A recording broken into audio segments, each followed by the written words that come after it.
Төвийг сахих тухай энэ санаачлага Монгол улсын гадаад бодлогын ил тод бус тогтворгүй мэтэр бусад улсуудад харуулах тийм эрсдэл агуулж магадгүй гэж би өөрөө дотроо үзэж байна. Манай улс идэвхтэй гадаад бодлого баримтласаар үндсэндээ 25 жилийн авч чадна. Дэлхий дээр байгаа 195 улсуудтай дипломат харилцаа тогтооно гэдэг зорилтыг тавиад явж байгаа.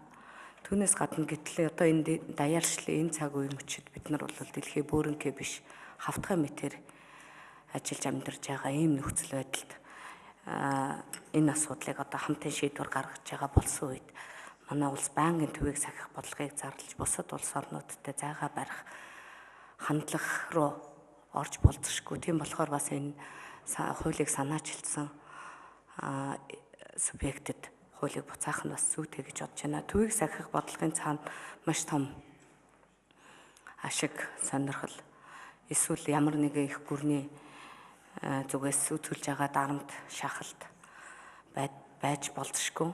Тэр үнийг одоо Швейцар гэдэг юм уу, Австри, Мальт, Лаос, Камбож мэтийн улсуудын жишээнээс харж олно.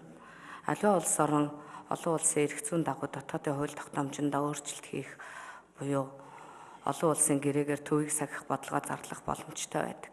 Гагцхүү дотоодын хууль тогтоомжинд өөрчлөлт оруулбал бид нар өөрөөр хэлбэл үндсэн хуулиндаа бас өөрчлөлт оруулснаар төвийг сахих бодлогоо зарлах тохиолдол бусад улсуудаар тэрхүү шийдвэрийг хүлээн зөвшөөрдөг.